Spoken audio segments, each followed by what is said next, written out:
Hello students. So we are back with our second uh, audio correction video of this lesson, Science, Class 10.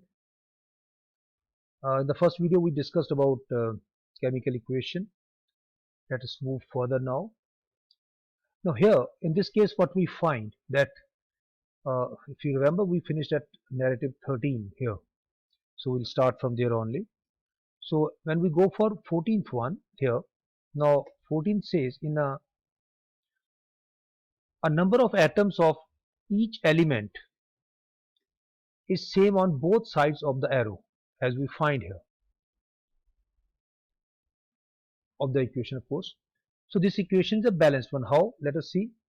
As previously we have seen, but here we find that another equation is given to us, Fe plus H2O, that is iron plus water, gives us Fe3O4. This is ferric oxide.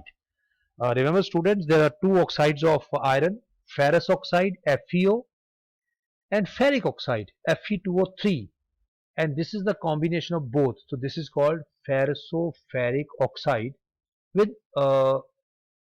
hydrogen here. So the left side is reactants, right is the products. So now if you see the equation, this is not a balanced equation. Here iron is 1 and but here iron is 3. Here oxygen is 1, here oxygen is 4. H2 of course they are same. So how to balance this equation? Because as I've told you, this equality is what is represented here by arrow. So you have to balance it on the both the sides. So let us try step 1. In step 1 what we do? To balance the chemical equation, first draw boxes around each formula. So draw boxes like this, Fe plus water, another box for ferric oxide and hydrogen. In step number 2, make a table like this. Here is a table. If you see this table here, you have written names of the elements. So three elements are present in on the left side in the reactants. One is Fe, we have written Fe. Another element is present is hydrogen, we have written hydrogen. Another element present is oxygen. Well, we have written, fine. Then write their number on the left hand side. Left hand side only 1 of iron, so written 1. Hydrogen is 2, we write 2. Oxygen is 1, we write 1. Then write it on the, for the right side also, that is for products. Here Fe3, so 3 we write. Oxygen 4, so here we write 4. And hydrogen of course is 2, we write 2. So here now we have taken a account of all the elements with their atoms in this particular table. Now examine this table very carefully and move ahead with the third step, which is quite important. Third step says it is often convenient to start balancing with the compound that contains the maximum number of atoms. So here we find the maximum number of atoms here is Fe3O4. So we have to select here oxygen because number is 4 here. Now how to balance the oxygen atoms here? So for that purpose, if you see oxygen in this equation on the left side was uh, 0, correction, not 0, 1.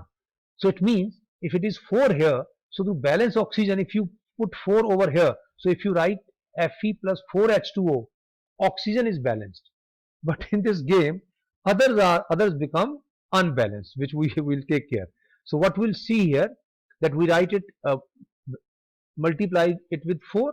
So if you multiply 4 water, so equation goes like this. So equation becomes Fe plus 4 water, Fe3O4 plus H2. You may refer to your NCERT book with equation 1.6.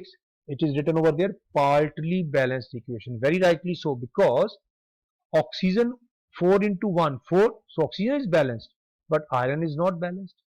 Hydrogen, which is which is 2 here, earlier was balanced, has now become 8 on the left side. So there is a problem still. So what we'll do now? So what we'll do, we have to balance these atoms also.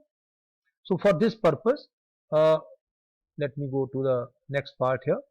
So step number 4, iron and hydrogen atoms, here what we find, are still not balanced. Pick any of these to proceed further. So let us say we take here hydrogen. So here if you have to balance uh, Oxygen is balanced, but if you have to balance hydrogen, now hydrogen atom have become 4 into 2, 8. So to balance 8 atoms of the left side with right side, what we'll do? H2 is already there, so 2 into 4, simple table, 4 to the 8. So both sides now they are 8.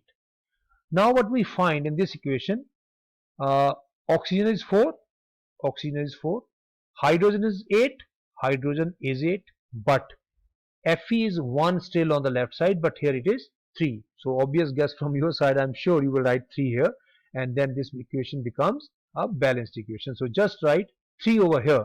So this becomes a balanced equation. In the meantime, you might keep taking on these questions also as you find in the text. So last step we find here is that we go for iron also. So we write 3Fe. So now this equation becomes a balanced equation. How? 3Fe, Fe3, 3, 4 to the 8, hydrogen, 4 to the 8, hydrogen, oxygen, 4 ones are 4, 1 4s are 4, same. So this becomes your balanced chemical equation. So now the numbers of atoms of elements on both sides are equal. This equation is now the balanced one. So to make a chemical equation more informative, now we have balanced this equation, but if you see this equation, students, we really don't know that what is their state. Iron is in the solid form, water of course you know is in the liquid form, Fe3O4 we don't know it is solid, gases or some other form. Same is for the hydrogen also, though we presume it may be in the form of gas. But how to make this equation more informative? For that purpose, we go for the next step. In the next step, and very useful step, iron is solid, so we put here S. Water is in the form of water vapors, because if you take water, water will not react to give you this H2. You have to convert it into gaseous form by heating it. So here water is in the gaseous form, water vapors, or we can say steam. And then Fe3O4 which is formed is in the form of the precipitate. So this is again in the form of solid. And lastly is the hydrogen which is a gas. So very conveniently, by just putting these things in bracket, now we have made this equation more informative. So remember, uh, but still we don't know about few things, whether we have given heat to this reaction or heat was evolved, one, or few other parameters. I mean, if the reaction took place in the presence of sunlight, or a reaction took place in some other conditions. So we'll see subsequently how we can further improve this. But this is how we do. So with this we finish most of the things in this particular sitting. Now what I expect you to do is again go back and do all these questions, very simple questions otherwise. If you see here question number 14, what is the first step to balance the equation? Well, you know it now. Then question 15 I don't find here. Yeah, 15 is here. Atoms of which element are balanced in above equation? Well, you can find out very simple. It is uh, oxygen here in the first equation. This is oxygen only. So answer would be oxygen. Then we go for the 16th part. 16th question is atom of which element are not balanced in above equation? So if you see here, uh, it is the 4 to the 8. Hydrogen is balanced. 4 ones are 4. So oxygen is also balanced. So answer should be iron is still not balanced as far as this equation is concerned. And last equation, what do you mean by aqueous in an equation? Yeah, this is very interesting part which I would like you to understand here. Now aqueous means, student, here is, what is aqueous? Aqueous means when something is dissolved in water. So solution in water is called aqueous. Somehow this Q is not clear here. So just put A and small q, aqueous. So whenever you write aqueous here, in place of, as say you write aqueous, it means this is solution in water. Aqua means water in general. And write the name of Fe3O4. As I told you in the beginning, it is a combination of ferrous oxide and ferric oxide. Ferrous oxide is FeO, ferric oxide is Fe2O3. Combine them, it becomes Fe3O4. So this is ferroso-ferric oxide. Okay, then all the best. Send your answers. Bye.